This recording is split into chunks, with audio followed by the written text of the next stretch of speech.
Groneman, can you hear me? This is Bridget.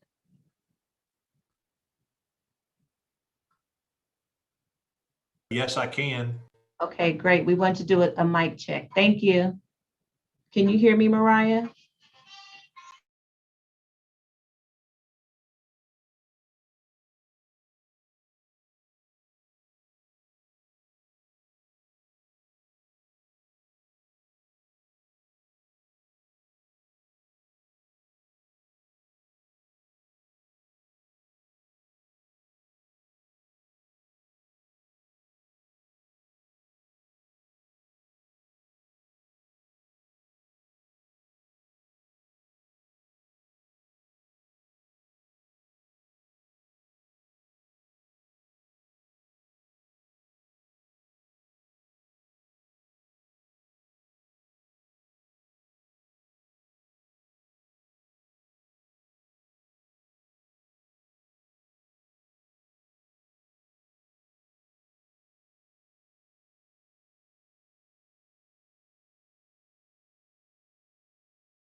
So, Melissa, how was Daddy's Day? How was Father's Day? You're muted. Father's Day or Dad's Day or all of them? Yeah, all those. Oh, it was pretty good. We went on a canoe trip with them, Oh, and cool. they had a blast. They'd never done anything like that before. Here's the Ah, cool. yeah, he loved it, and so did Vivi. And we took them on Wyandotte County Lake this weekend.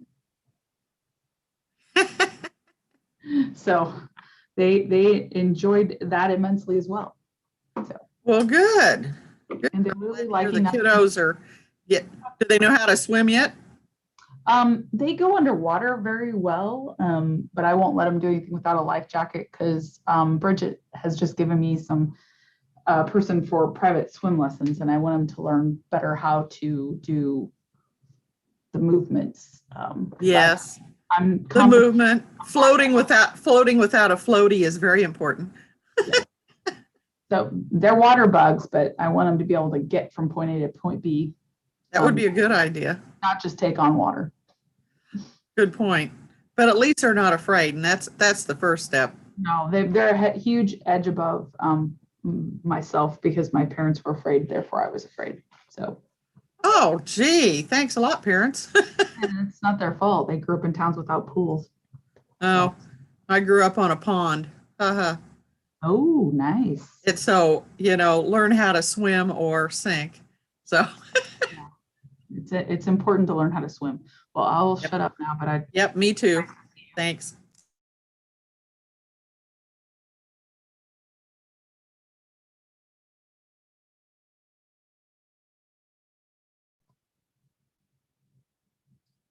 Chair Bynum, Yes, ma'am. did you just see the absence memo? I sure did. I just saw it. I had wondered if he was going to be present because I thought he was out all week and I know he's gone on Thursday. Okay, sounds good. I just want to make sure. Thank you.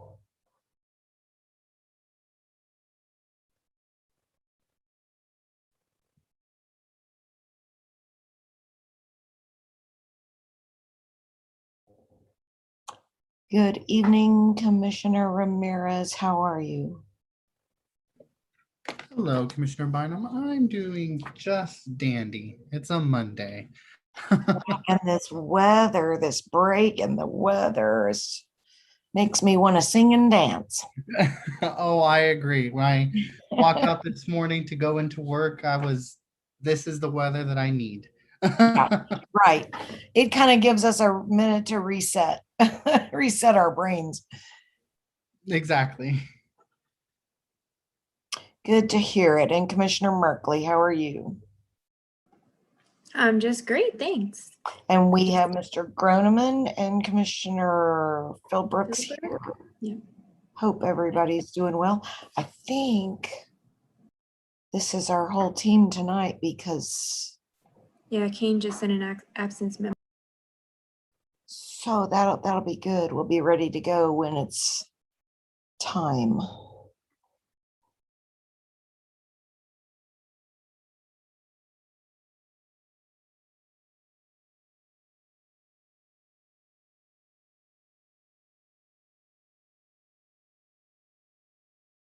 We had John's birthday was on Father's Day, so we decided that we would go to Rosedale Barbecue on Saturday. We kind of went in between lunch and dinner, and I had called ahead to make sure we could go in and sit down and eat, which they said yes. And it was almost like we'd never been out to dinner before. You're just so happy. We've taken our share of food home from a variety of places over this last 15 months, and it's just not the same. So we were so happy to sit down in a restaurant and have some of our favorite barbecue. So that was very fun. Well, we haven't even gotten that far, but we drove through the Panda Express and ate it at an outdoor table. So that was exciting. Yes, we It did is- a lot of outdoor eating over the last year, which I mean was very charming. Except when it's 110 degrees. Right. Exactly. But boy, it was nice. Commissioner Bynum, it was my mother's birthday as well on Father's Day, which I don't think has happened before, if I don't remember, but we did the same thing. I don't remember where we ate. Yesterday was kind of blurred. Okay, it was just yesterday, Commissioner. Yeah. Yes. We did a lot yesterday, so a lot of my days are blending in together. Yes, I do understand. Well, I will say that it must have happened at least one other time because we found in his sock drawer a handmade card from Bridget, you can see and hear me, my right? daughter who had given him a birthday card that said Happy Father's Day, Happy Birthday. So that's making me think it had happened at least once before. I was curious. I was thinking about that yesterday. I was like, I wonder if this has happened before, but I forgot about that and I just didn't research it as I had wanted. Well, that was our research. We found the old birthday card, so. But it was cute. It was from at least, well, it had to have been like at least 15 years ago. She was a little girl. It was clearly a card from a little girl to her dad. So, but it was pretty cute. Yes, I think I got it. Oh dear, someone's got feedback.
Good evening, Mr. Dykler. As best you are able to tell, are we all assembled here that need to be here, or are we missing anyone? I'm looking for our presenter on our first item.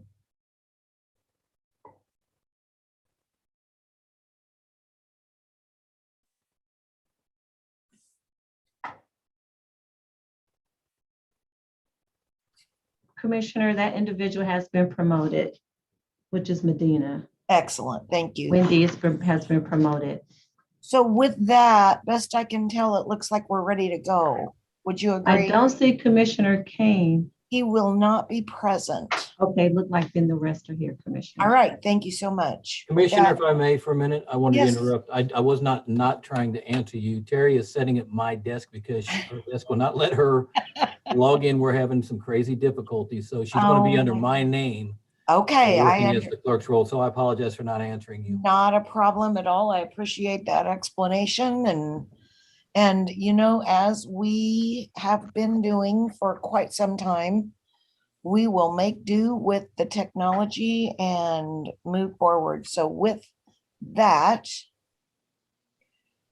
I will welcome all of you to Public Works and Safety Standing Committee for June 21. And before I call our meeting to order, I'll announce that due to COVID-19, we do have some committee members, staff, and public attending remotely and some on site. And we're asking all joining to mute when not speaking so that we can avoid background noise. And during the meeting, make sure that you announce yourself by your name and your title every time you speak so the public knows who is speaking. And of course, this is critical given the number of remote participants that we have, and it's also guidance from the Kansas Attorney General.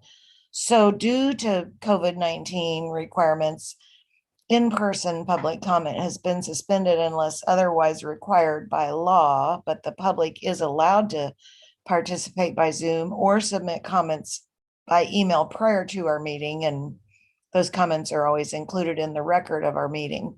With that, I will call the meeting of Public Works and Safety Standing Committee to order and ask the clerk to call the roll, please.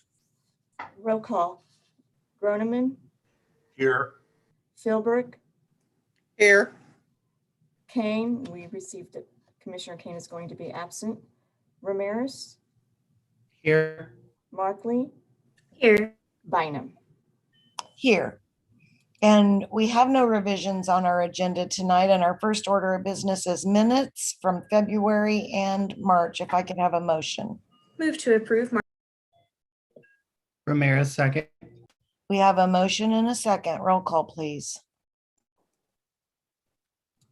Roll call. Groneman, Aye. Philbrick, Aye. Ramirez, Aye. Markley, Aye. Bynum. Aye. And the minutes are approved. Thank you very much. And that moves us into our committee agenda. The first item is a grant application. This is an application for fiscal 22 VOCA by the police department, and it does have a match, which I'll alert you of now. And we have Wendy Medina here, Wendy Medina. And Wendy, you are here somewhere. I'm going to give the floor to you and let you explain the grant, please. Thank you. Good afternoon. My name is Wendy Medina, and I'm the program supervisor for the Kansas City, Kansas Police Services Unit. So basically, I'm requesting permission to submit the application and then accept the VOCA Victims of Crime Act grant for the fiscal year 2022. VOCA has funded our unit since our inception in 1999. It covers 3 full-time VSU personnel, currently funded by VOCA at 75%, and 2 full-time positions at the Order Protection Office that are funded at 100%. If the VSU is not able to receive VOCA funding, it would be reduced to only 1 advocate, significantly limiting the services available to victims of domestic violence, sexual assault, child abuse, and survivors of homicide. The current VOCA grant in fiscal year 2021 provided $371,085 in federal funds, and we contributed 20% in match funds.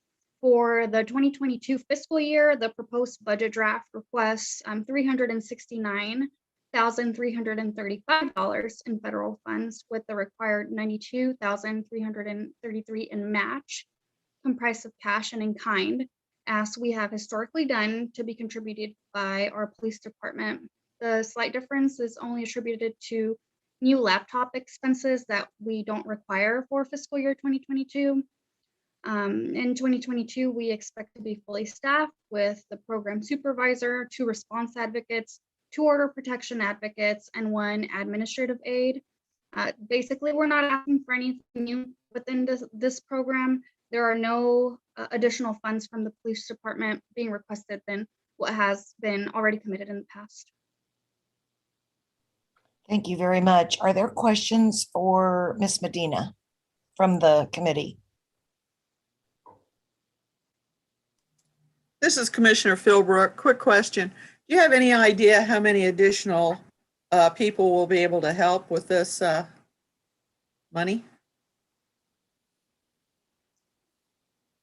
help, like staff Ye- that are gonna be in our unit. Right. How does, Yeah, how does that help our community is basically what I'm asking. sure. I mean, since 1999, Victim Services Unit has helped all victims of crime. I can tell you that during the pandemic peak months from like March to January, we served about 6,000 victims of crimes. Like we did not stop responding to homicide scenes 24/7 to provide death notifications. We did not stop helping domestic violence victims get orders of protection.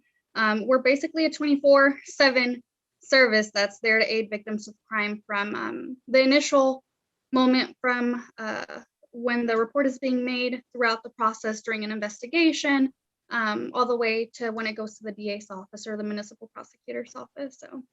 So I know that might seem kind of a off the wall question for you, but a lot of people don't know really how many people are affected by your unit. Okay. And so that's why I asked. So you say last year there was how many thousand? And it just during the peak pandemic months, I ran some numbers from March 2020 to like January 2021. That was about 6,799. In 2020, just the full year, we did 7,012.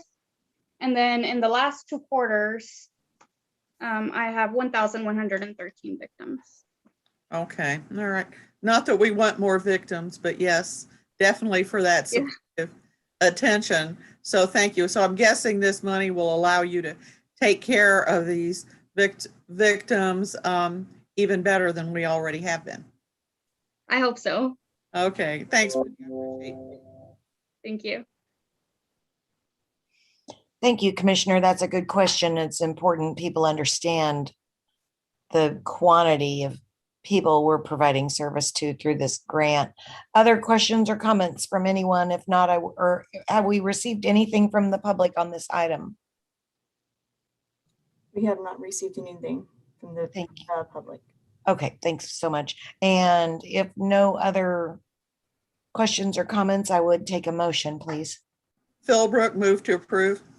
Markley, second. Have a motion from Commissioner Philbrook with a second from Commissioner Markley. Roll call, please. Roll call. Groneman, Aye. Philbrook, Aye. Ramirez, Aye. Markley, Aye. Bynum. Aye. Thank you so much, Ms. Medina. Really appreciate everything you do. Second item is a presentation of possible animal shelter expansion. Excuse me just a moment. We have Jennifer Stewart. She's our Director of Animal Services, and she's here to present. Ms. Stewart, I'm going to give you the floor, please. Okay. Well, I have never presented a slide or during a Zoom meeting, so we'll see how this goes. And I think we've got plenty of support for you if you need help. Okay. Okay. So do you just want me to get started on the slides then? Is Yes, that why the don't easiest way to do it? I think I'm so. sorry. No, Okay. I think that sounds great. Okay. So let's see what we can do here. Oh boy. It's already not working. I apologize. It says started screen sharing, so you're getting there. Let's see. I even practiced it earlier today. So, all right, let's try it again. That'll work. It's paused. All right, I'm going to try it again. Sorry. Oh, we're fine. Let's see if this does it. New share, resume share. Now I feel silly because I practiced this all day. I think the workaround would be if there was any way to email it to one of our other support staff here. You can Okay. email it to me, Jennifer Bridget, and I'll jump on it for you. Okay, I'm gonna just hop Sure. on my regular email. Plus, we have quite a few issues down here. Well, take the time you need because we want to Okay, see your I'm presentation. sorry. Okay, Fine. let's see.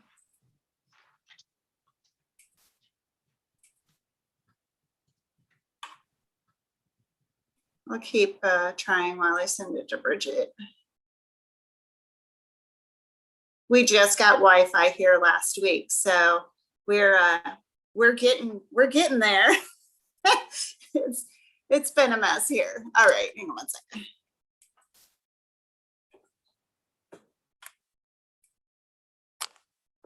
Okay. Great. I'm gonna try again while I'm sending that to Bridget.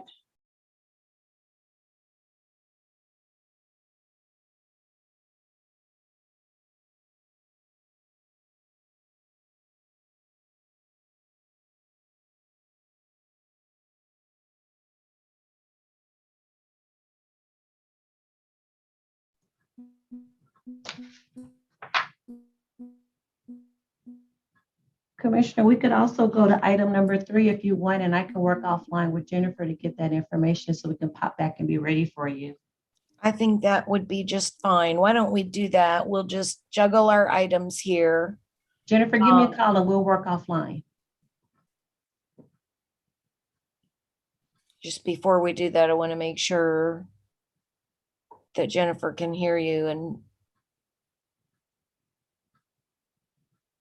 which I don't know. I can give her a call, Commissioner, and work offline with her directly. All right, so we're gonna juggle to item 3 if Assistant Chief Zeeb is ready to speak with us. And item 3 is a discussion of a property transfer agreement between our KCK Fire Department and the Mid-America Regional Council. And Assistant Fire Chief James Zeeb is here to share this with us. Chief, are you here? I'll hand the floor to you. There you are. Good evening. Good evening. My name is James Zeeb. I'm the Assistant Chief and Chief of the Training Division with the Kansas City, Kansas Fire Department. Also, one of my job duties is one of the Hazardous Materials Chiefs, alongside Assistant Chief Andy Novak. We're the 2 command officers in charge of our hazmat team. We have 2 hazmat response units, Support 2, which is at 62nd and Kansas State Avenue, and Hazmat 3, which is located at 4th and Kansas Avenue, are 2 response units. In 2020, we had 410 calls for service that our crews designated as either hazardous conditions or hazmat calls. And so it was a busy year for us. The reason for my appearance tonight, we received a piece of equipment through the Mid-America Regional Council's Local Emergency Planning Committee for a piece of equipment. It's called the Hazmat Elite. What this piece of equipment does is allows us to take liquids or solids that are smaller in granular size or powders. We put them physically into the machine, and the machine can tell us to generally, hopefully, a 99% satisfaction what that object or what that liquid or what that powder is. And where this becomes very handy and a very useful tool for us is our department runs a lot of what we call orphan drums. And it's just what it sounds like. People abandon a 55-gallon drum of some substance that they don't want to dispose of properly in a public place or in a private lot. And our hazmat team gets called out to identify what's in the barrel. We have to identify what's in that barrel so that we can then contract either an outside contracting company to come dispose of it, or we'll work with our public works folks to have them aid us in disposing of that item. Our new Hazmat Elite will replace our current Hazmat ID, which is outdated. It's about 15 years old. It's no longer supported by the manufacturer, so I cannot get parts, I cannot get service done, and quite frankly, I can't even get a battery to operate it. So now when we run it, we have to run it off the generator, which is a big inconvenience. The new Hazmat Elite is a great piece of technology for organization, but it does come at a cost. It's $57,000. And that's nowhere in the budget line for our hazmat team. So we're very appreciative to the Mark LEPC for their help and support. And we look forward to getting this piece of equipment on the streets and putting it to work. Thank you so much. That's really a great outcome, I would say, of the partnership and our participation with Mid-America Regional Council. So that's really great news to hear that, you know, we could receive such a piece of equipment, especially one that seems to be so valuable to the department and your unit. So I think that's wonderful news. And I also want to say how much I appreciate you taking the time to come and share it with our committee. And I'd like to know if there are any questions or comments from the standing committee members on the item. I don't see anyone with a question or comment, but sir, we want to thank you again, first of all, for all you do for the community and for taking time to be with us here tonight. It is an information item, but we did think that it would be of interest to you to know that this item is coming to our fire department for their use that helps protect the community. So Assistant Chief, thank you again. Appreciate it very much. Thank you. Anything else you want to share with us? All right, thank you. If we are ready, and even if we're not, we're going to move back to item 2 with Jennifer Stewart, and we'll see if we've got our presentation ready to go yet. Commissioner, unfortunately now Jennifer's experiencing technical difficulties. She's not even able to join us again on Zoom. Oh, no. Yeah, so she's trying her absolute best to get back on. I have the PowerPoint, but ready. She's going to try to call in to see if maybe that's an alternative. Unfortunately, she won't be able to see the PowerPoint, but I'll at least be able to navigate it Oh for my her on her gosh. behalf. Oh, Lord. Well, I'm on the phone with her now, so she's Okay. trying to. I was gonna say, I didn't know if she could call into the meeting or not, but like you said, She's trying to do it on her phone now. So I should be able to then see, okay, then, so I'm on my phone, so I should be able to see the slide. Okay, I see her now. All right. She's just joined us. I'm gonna scoot her over to a panelist now. she can pull She's- it up on her computer and you can share Yeah, it for so- us. I was able to pull her over. She's a panelist now. I'll share my screen with the PowerPoint. Excellent. Hold on for me. Let's give it a go here.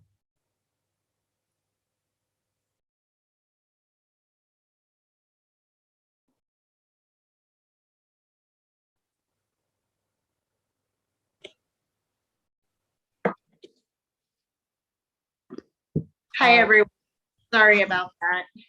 I'm glad you're back. Well, thank you.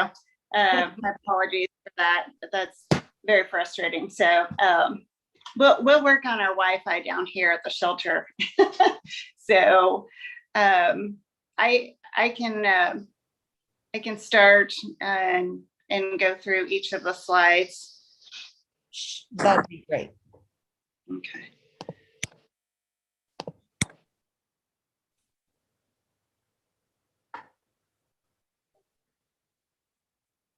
Okay.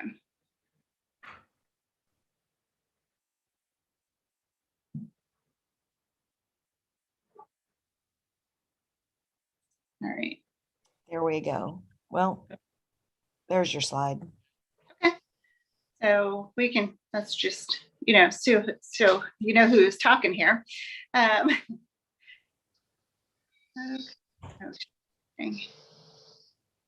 I can't wait till we have in-person meetings. This is going to be great. Someday soon, I think we'll be back together, but your slide went away, just FYI. Okay. Well, I can see the next slide that's coming, but I can't see your first slide. Okay.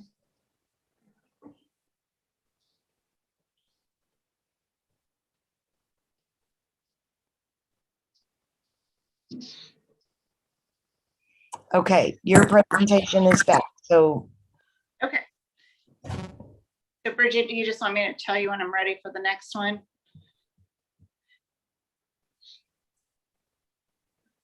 that'd be good. She said yes, but go Yeah, ahead. if you can let me know. Okay, you can go ahead. Okay, so, okay, so, and some of this is very familiar to a couple of you from a few years ago when we did a very similar presentation. So our shelter has, it was built to be animal control, simply animal control. A lot of the dogs and cats that were here, they were euthanized after 3 days if they weren't reclaimed by their owner. And so from 1987 and 2009, the euthanasia rate was right at 70%. So the other 30% were reclaimed by their owners. And as a lot of you might know, animal services, or used to be animal control, had quite a negative relationship with the community. We still have people come in and remember something that happened 20 years ago. So we have really worked hard over the past 4 years that I've been here just to make sure that we are repairing those relationships with our community. You can go to the next one.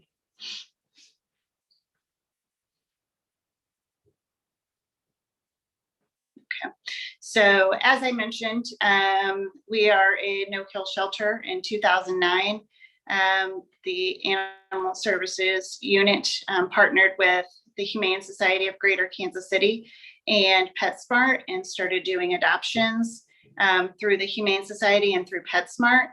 And so they worked really hard for those years, from 2019 to 2014, just working on becoming a no-kill shelter. And what no-kill shelter means is that we have less than a 10% euthanasia rate for all of our intakes. And a lot of times that is dogs that are severely injured or aggressive and can't be sent back to the community and their families for fear that they would hurt somebody. Currently, we have a no-kill shelter status, and our euthanasia rate's right at 9% right now. Okay, we can go to the next one. So since we have a low euthanasia rate, our shelter is always full, and we have quite a few limitations. And I think most of you have been down here to the shelter at one point or another. We have a small lobby. Our entrance and exit is the same. Somebody could be bringing in a dog and somebody could be leaving with a cat. So we have a lot of people standing outside waiting, for us to help the person that's currently in the building. As most of you know, our shelter is always full. And a lot of times we have to turn people away that find stray animals because we just don't have anywhere to put them. We have inadequate space for our veterinarians. There is a lot of multi-purpose rooms, which is fine. But when you're doing dishes and preparing food at the same time a vet's doing surgeries, it's probably not the best thing to do. And that just causes a delay in getting work done.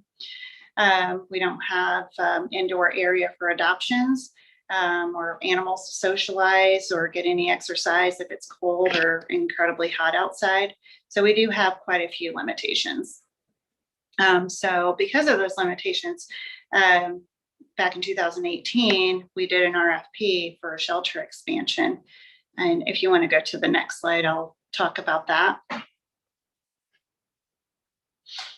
Okay, so in 2018, we did an RFP, and Sabatini Architects in Lawrence, Kansas, they've built shelters all over the country.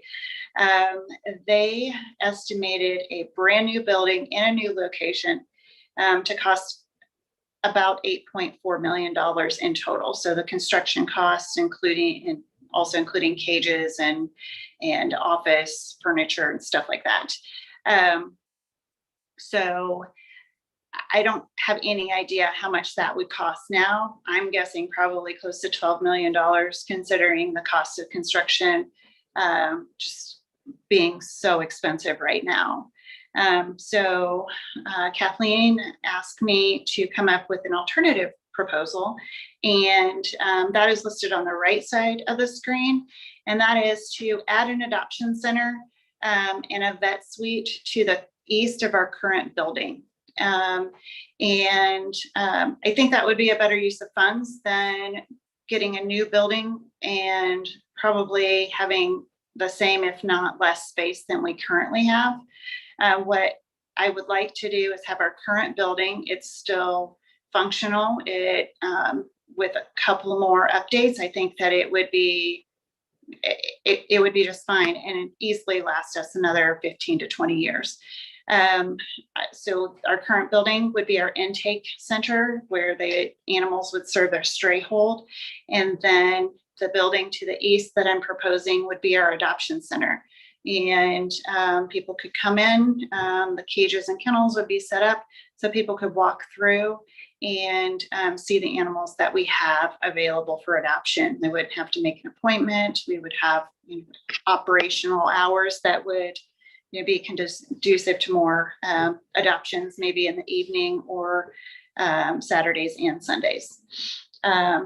The geotechnical study was done and it was approved for building on the existing land. So that part is taken care of. You can go to the next one.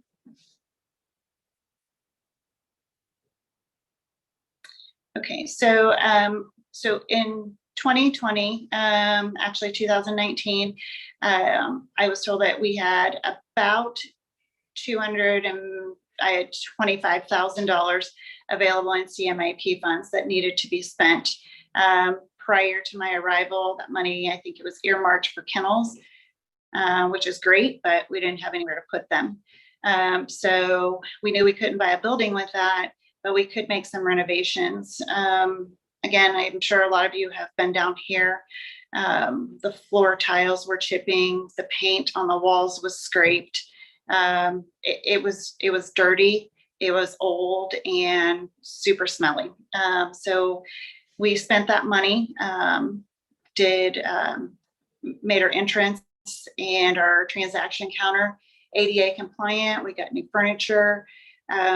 We quite literally, everything is new in the front, from the ceiling tiles to the floors, epoxy floors, ceiling tiles. We got LED lighting, windows that were energy efficient.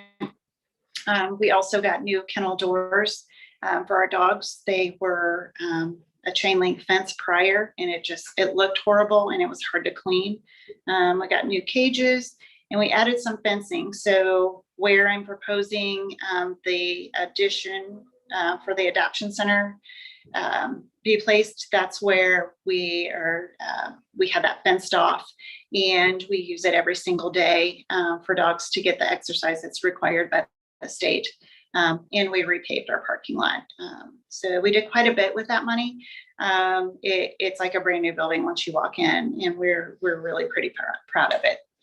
The next few slides, they're just our renovations. I know a lot of people haven't been able to come down here due to COVID for the last year. So I just wanted to show, Bridget, if you just want to click through them pretty quick. So on the left, that's the old, and on the right is the renovated side. And there's about 5 of them.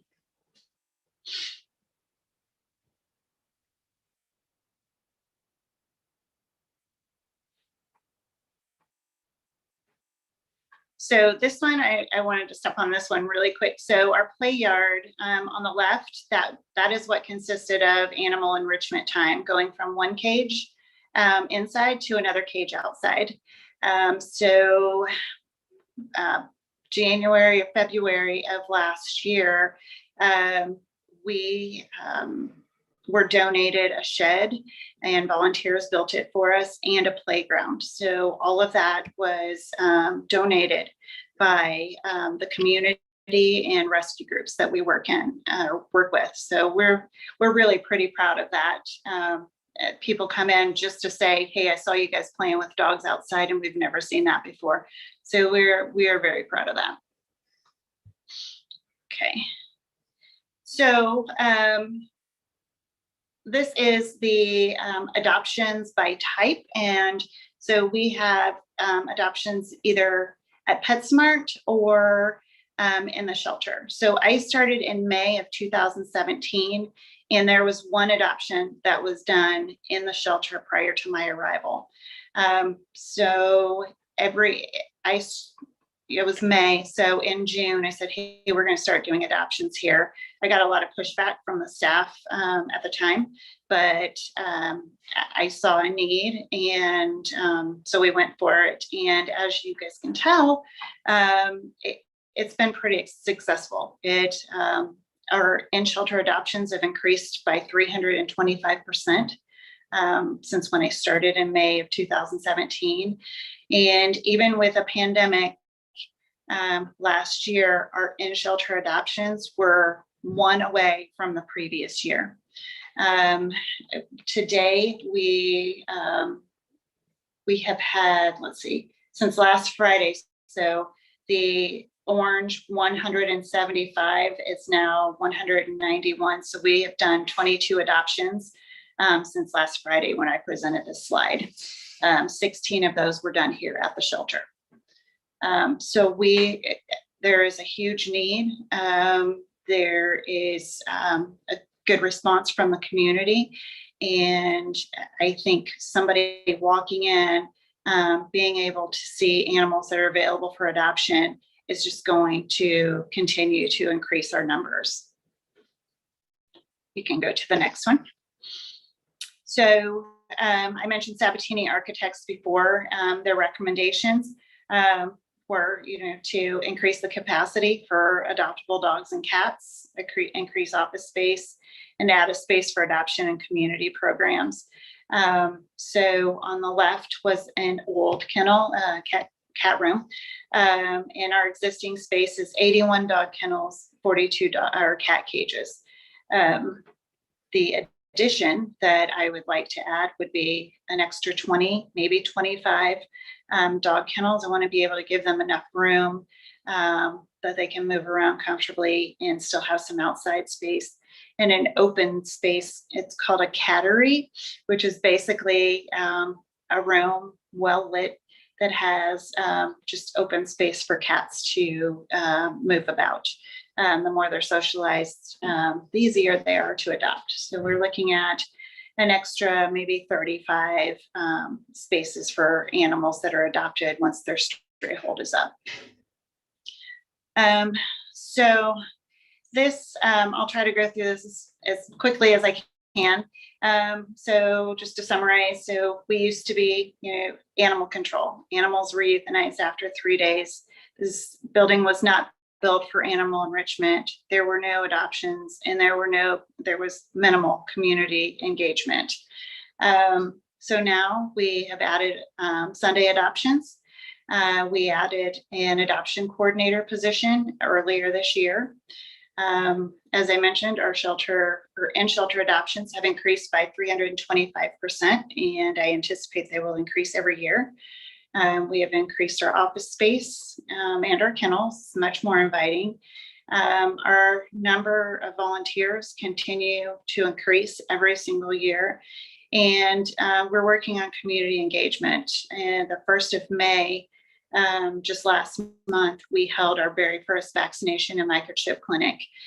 And the money that we made from that, that money is going towards low-cost spay and neuter vouchers for people in the community that can't afford to have their animals spay or neutered. So we're doing quite a bit, and we're making do with what we have. But as we continue to grow, we're going to need some more space. And so the improvements that we need pretty soon are dedicated space for people to meet their adoptable animals, sufficient space for staff. They're going to take turns using computers now. So it's not for lack of computers, but just lack of space, and parking for visitors. When all of our staff are here, there's no parking for visitors. So into the future, I would like to have a full service adoption center. I would love to see us having a vet of our own here at the shelter, a retail space for leashes, collars, all the necessities for when you adopt an animal. I would like to work on microchipping all of the pets that are returned to their owner. If we had an adoption center with a community open space of some sort, we could do pet safety and care workshops and expand our volunteer program. Right now, we have about 50 volunteers, and sometimes they're walking all over each other. But with that, more space, we're going to need a few more staff. So definitely want to take that into consideration. And as Sabatini mentioned, the intake projection, it's about 10% per year as we, continue, and it might be even more than that. And my super big goal is to provide intake for Bonner Springs and Edwardsville. Both have reached out to me at some point and asked if we could help with intake. But when we have a waiting list here, it's just not something that we can do. I know there's a huge need in Edwardsville right now. And Bonner Springs is taking, I believe, their strays to Leavenworth County. So that's my big goal, is to be able to help them as well. So we have everything in one county. So with that being said, the last slide is a drawing that was drawn up for Chief Ziegler. And it shows the current spaces on the left, the animal shelter addition in the yellow on the right, with more parking and enough space that we still have an enrichment area for the dogs. And those are all of my slides. Jennifer, thank you so much for your perseverance, number one, in so many ways, including tonight. It's just a great, great proposal. And I would be happy to take questions and comments from our committee members, please. This is Commissioner Philbrook. I have a quick question. Sure. So I saw in there where you said how much the original proposal was for a whole new site and all that. How much is the proposal now for just the addition and the other stuff we need? I have not been able to get a bid on that since it's, I don't know if we'll have to do another RFP or if Sabatini would still be able to do it. So I just making the uneducated guess of 18,000 square feet. So basically triple what we have now for almost $9 million. I think that we could easily get a 3,000 square foot building fully outfitted for, I would say, $5 million. Probably less than that, but I mean, I don't know for sure. No, I understand, Jennifer. You don't know until somebody's come forward with the numbers. And right now, with everything is so volatile, it's hard to know. So no, I do appreciate all your hard work, and volunteers are lovely. It's just like herding cats sometimes. So literally. So thank you so much, Jennifer. I know that we need all these things. There's no question. Thank you. Thank you, Commissioner. And Commissioner Ramirez, you have your hand up. Go ahead. Yes, thank you, Commissioner Bynum. Thank you, Jennifer, for coming tonight and presenting. Want to share the words of Commissioner Bynum. Thank you for your perseverance. Thank you for all that you've done with what you've been given. And you've done a lot so far just with you being here since 2017. So thank you for all that you do. I have not had the chance to visit Animal Services, so I would very soon love that opportunity just to see what the space looks like. So again, thank you for everything you do. Thank you. This is Commissioner Bynum. I would just say we do have Kathleen Bonachin on the call, and Ms. Stewart had put it together at kind of Kathleen's urging, if you will, just so that we can, I think, begin to have this conversation, because what Jennifer Stewart proposes is so needed. I mean, it's so clearly needed in the community. I'll stop my comments there because I see Commissioner Merkley has her hand up. Go ahead. Commissioner Bynum, I think we were maybe headed down the same pathway there. I just wondered if Kathleen could talk a little bit about how this is now going to play into our budget discussions, and any other comments she wants to make in terms of how it would be financed or how it would fit into the budget, because this is the time of year when we need to be having this discussion if this project is going to be funded. Well, this is Kathleen Bonachin, the Chief Financial Officer. And so the initial intent of my, interest in this is that I thought perhaps there was an avenue for us to, construct some facility, maybe not the ultimate, or a new one where we had some site location issues, but just to expand using the land that we have next door to the facility, right? And to find out, what could we do, and how much generally would that cost, right? As you know, we've already kind of gone through the CMIP process or capital improvement process for the budget that we're for 2022. We've already vetted through all of the projects. I'm not remembering. I think that this project is budgeted in, the original proposal was budgeted in the out years, with half of it being paid for with capital funds or city funds, and another half potentially being paid for by some sort of grant or community capital campaign with, community donations and such, right? So, so now with this alternative proposal, we'll need to pencil that in and see, how it looks. Apparently, before it was half and half, 4 million here and then 4 million in contributions. So if this proposal were, 4 or 5 million, we may be able to pursue that. And I'm not remembering offhand what year in the future it's in the CMIP. I think it's a good 2 years out. But, we're going to take a look at it and see whether it's affordable to do this project maybe a little sooner and maybe shift some projects around. So that's what I was thinking. So, with the support of the commission. So Kathleen, will this be on one of our agendas, or will it come up for discussion with one of the committees? What sort of next steps in terms of how this discussion might happen, I guess, is my question.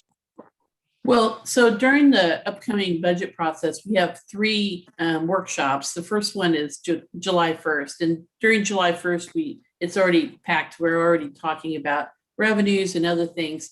But during the July 13th and August workshops, there will be kind of a revisit of the CMIP. And so I imagine at that time, we'll be talking about that. Yeah. Thank you, Kathleen. Commissioner Merkley, I think we were on the same wavelength here. That is exactly my urging, if you will, to both all on our standing committee as well as staff present, that we give this time and attention during our upcoming budget conversations. I do understand that the list of needs is long. But this is an item that can provide an enhanced and expanded service. This is a way that we can show both our community and our staff at Animal Services that we take what's happening here with regard to animal welfare seriously. I think you all know where I stand on these issues. So I, for one, will be advocating for placement of this ASAP. Commissioner Philbrook, and then Commissioner Ramirez, please. Thank you, Commissioner Bynum. Of course, I'm on that same boat with you. Better get a bigger boat, because I have a feeling there's going to be a few people on this boat with us. It's very important that we address this. Animal control has done a yeoman's job with what little we have given them. And I know Commissioner Bynum and I have been push for animal control, or animal services now, to do as much as possible, because one of the biggest complaints we get, is that people, dogs running, having all these other issues. What do I do with my dog if I can't take care of my dog anymore? They try to bring them down. There's not enough room, right, Jennifer? They're, you know, but they're trying to do the right thing. And so because of all your 50 folks that are helping you out, you're able to do so much more now than you ever were able to do. But, you know, we still need to step it up a bit. So not all that pressure is only on our workers down there. And I'm going to be saying that we need some additional workers. It's time for that. I didn't push for that before because I was waiting to see how monies were coming about because of some additional money that we got. But I want to see now what we really need, Jennifer. I don't know if you've put that in there yet in your budget for any additional folks or not, but it would be nice to hear back from you and from Kathleen on how we could possibly fit maybe a couple more people in there so we can actually do our job. Our folks aren't just so overstressed that they can't even function. Sorry, Jennifer, I may put words in your mouth, but I can imagine it's pretty harrowing. So thank you. I just had to say that. Thank you. Thank you. Commissioner Ramirez, go ahead. Thank you again, Commissioner Bynum. Guess I'll jump on the same boat as well with Commissioner Bynum and Commissioner Philbrook as well on supporting this. I know the answer to this, Kathleen, but I wanted to make sure it was asked. Like I said, I think I know the answer already. Would this fall under the boundaries of being able to recovery funds for? I don't know. So it's kind of, I'd have to study it a little bit more. Sorry. Yeah, I know. No, that's what I figured. That's why I said it. Like, I probably know my answer, but I just wanted to get that question out there just as a heads up. So So Christian, I'm going to jump in there with you and say, Kathleen, if you check to see how many additional animals have had to be let go or find new homes, I'm sure Jennifer can probably help you with some numbers on that. And that would be because of COVID. So that's true.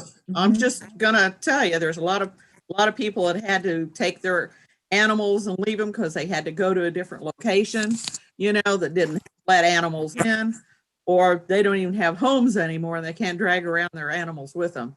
So I'm just going to throw that out there to you, Kathleen. I think that is definitely a good idea, Christian. Thanks for putting that forward. Yeah, of course. So actually, I was just checking our schedule here, and the capital improvement schedule we presented to you back in May. And actually, I apologize. So actually, the animal shelter, both the 4.3 million that is funded by city debt, and then the other 4.3 million that would be from some grant that we haven't identified yet. It's actually in the unfunded list, scheduled for 2026. So, we'd have to, in order to pursue this, we'd have to incorporate it into the current proposed CMIP, and we probably have to take off some other projects. So, so I just wanted to figure out a way to pay for this project or to address the need at a lower cost and see what all of you thought about that. But, the option of, we still don't want to drop the idea of trying to do some kind of capital campaign to offset some of those construction costs through, getting donations from our community to pay for part of the construction costs that may really help to, bring the project forward so that it's in a funded status. So if we can find some portion, like half of it with donations, and, we can find the other half through other funding sources from the UG. So it's still a struggle that there are, and of course, we are going to look at the other sources of funds from the American Rescue Plan. some of those may be able to augment some other areas, which would free up funds for this project. I'm not sure that this project would actually have, would meet the eligibility requirements, but so. Thank you, But Kathleen, but it's study it a possible. little more. Sure. This Commissioner Bynum, I just wanted to say thank you for that. And I mean, yes, it's possible that American Rescue Plan funds can free up money in another place. That seems the more likely scenario, but nonetheless, any other comments or questions from this committee? And I really appreciate, Jennifer, your presentation. If there are no other comments here, it was an information item, certainly to be pursued further by us. And it is our last item in our committee meeting tonight. So with that, I'll conclude Public Works and Safety. Thank you, Tom Groneman, for always being faithful in attending, and we will adjourn our meeting, and I'll turn this over to Commissioner Merkley for Administration and Human Services. Thank you all. Thank you, and have a wonderful rest of the evening. You too. All right, team. Before I call the meeting to order, I want to announce that due to COVID-19, some committee members, staff, and public are attending remotely via Zoom as well as on site. All participants joining by phone should mute their phones while not speaking to avoid background noise. During the meeting, please make sure you announce yourself by name and title every time you speak so the public that is observing knows who is speaking. This is critical given the number of remote participants and is current guidance from the Kansas Attorney General. Due to COVID-19 requirements, in-person public comment has been suspended unless otherwise required by law. The public is allowed to participate by Zoom or submit comments by email prior to the meeting, and those comments will be included in the record of the meeting. I will now call the meeting of the Administration and Human Services Standing Committee to order. Would the clerk please call the roll? Roll call. Philbrick, Here. Kane, we do have communication that he's going to be absent. Ramirez, Here. Bynum, Here. Markley. Here. There are no revisions to tonight's agenda. Our first order of business is minutes from our February 22nd and March 22nd meetings. Is there a motion for approval? Bynum, move approval of the minutes. Ramirez, second. There's a motion and a second. Roll call, please. Roll call. Philbrick, Aye. Ramirez. Aye. Bynum, Aye. Markley. Aye. Thank you. That takes us to item number one, I believe our only item on our agenda tonight, which is an item to consider reducing the coin-operated license fee to $25 annually per device. This is something that has come up in a prior meeting, and we are circling back to this item for discussion. And Greg Talkin is here to present. Greg? Good afternoon, Commission. Greg Talkin, Neighborhood Resource Center Director. I believe, well, I don't believe, Lori Wilson is going to have the pleasure of providing this presentation. So Thanks, Lori.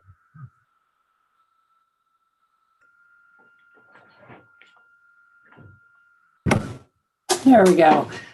Lori Wilson, Neighborhood Resource Center Business License Administrator. We are looking at reducing the coin-operated amusement license fee. And if you'll give me just a moment, I will bring up our PowerPoint.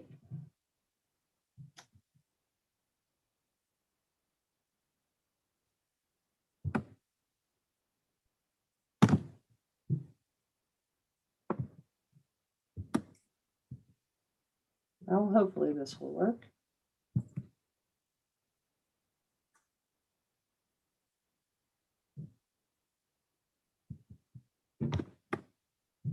There we go.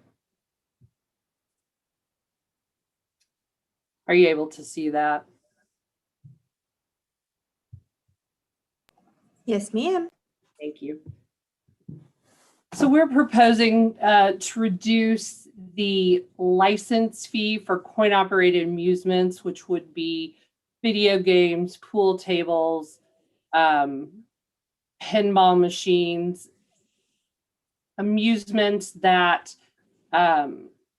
you use a coin, a ticket, a token to play.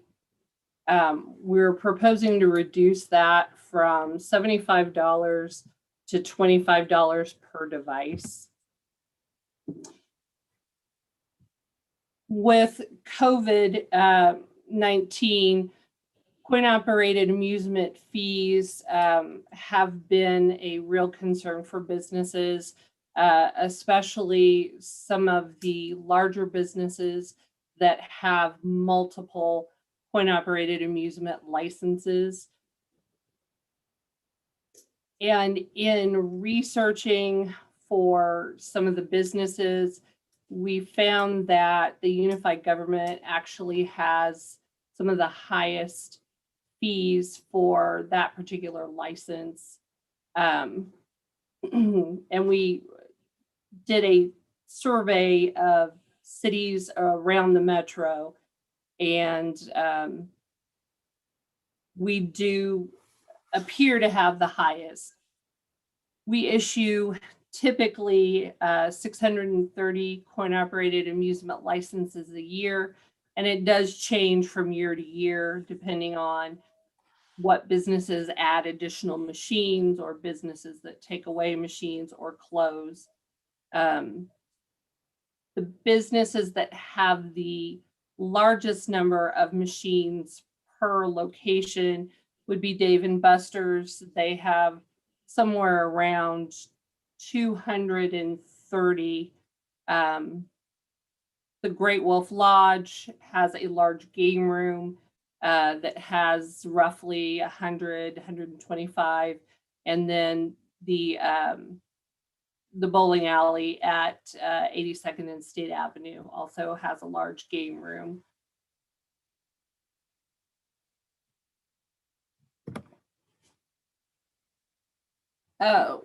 We also have gotten calls from some of the smaller businesses that have individual 3 or 4 machines, grocery stores, convenience stores. And after finding that we have the highest fee or appears to have the highest fee in the area, we're recommending to the county administrator that we reduce the fee to $25 per machine. And that is an annual fee. It's based on a anniversary date as opposed to a calendar year. So those expire at random dates throughout the year, dependent upon when they were issued. It would be approximately a 66% reduction, and it would affect revenue by approximately $33,000 annually.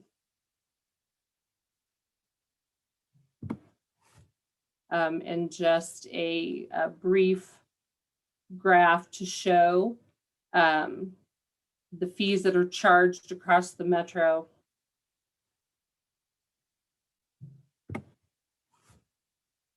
And then if we change that fee, ours will come a little more in line with the rest of the municipalities in the area.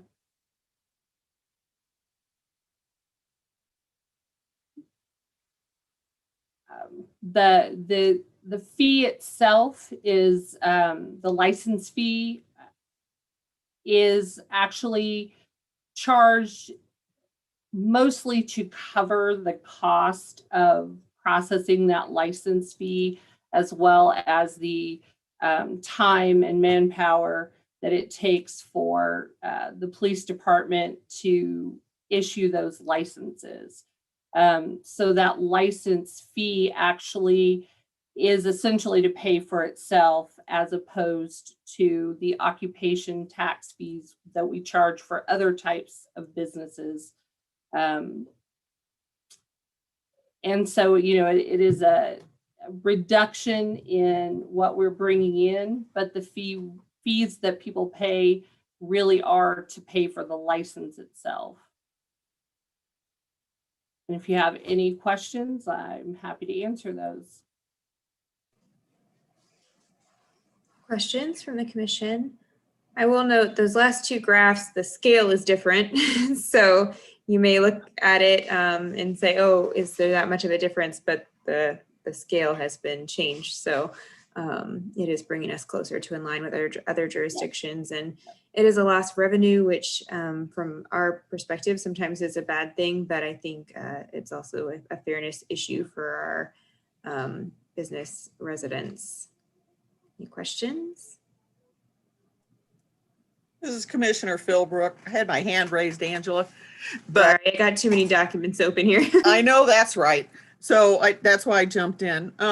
So Lori, thank you so much. And thank you for everybody else that's followed through on this, because I know I stirred it up, so to speak, because I had some complaints and evidently rightfully so, you know, because if you're a little business and you've got a few machines, there's a big difference between $25 and $75 a piece. Okay. That's number one. Number two, I do have a logistics question for you. So, because I've never had to get a license for any of these things. So how would I go about getting a license for one of those if I wanted to put one in my business? It's a brief application, a license application that we have businesses. They indicate the address for the business, who is applying for the license, who actually owns the machines. And then we ask for the serial number and type of machines. The reason we really look at the type of machines is some machines are easier to bet on or an unwanted activity with them. Gotcha. So, but they apply to whom? To the business license division. To the regular business license. Yes.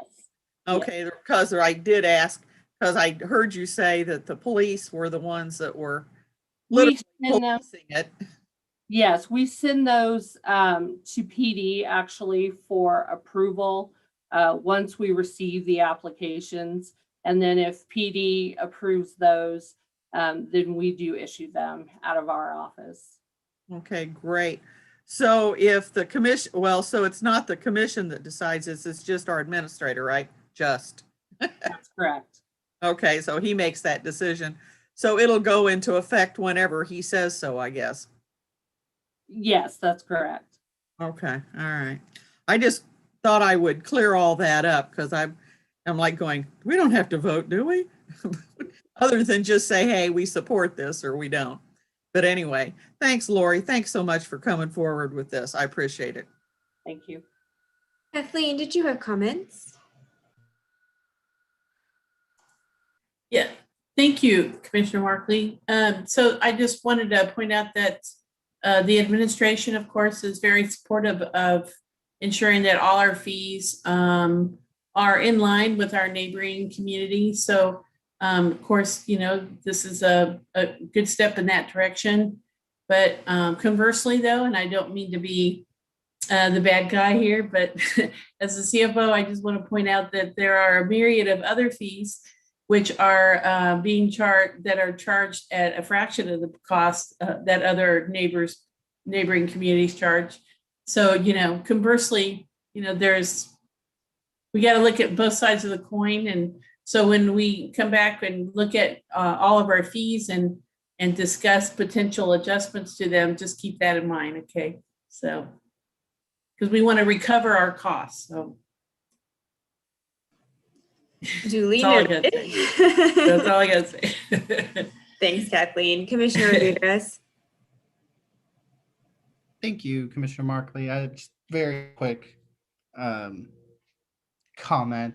Thank you, Lori, for doing this. We're losing revenue from it, but like as Commissioner Markley had said, it's fairness and it's making it fair for our small business owners who have those few machines that reside in their business. And we know that I know in my district, we have some of those who have unwanted behavior, but we'll deal with those as they come. But thank you for all that you do for the community, and Greg Talkin, thank you for all that you do for the community. And so it's good to see that we're bringing some fairness to our small business owners after everything they have gone through all last year. So thank you. Commissioner Bynum? Thank you, Commissioner Merkley. Just a quick point to Kathleen's point that she's making. I appreciate that. And I do think it's important maybe for our community to understand that in a variety of other places within our government where we charge a fee, that those might be lower.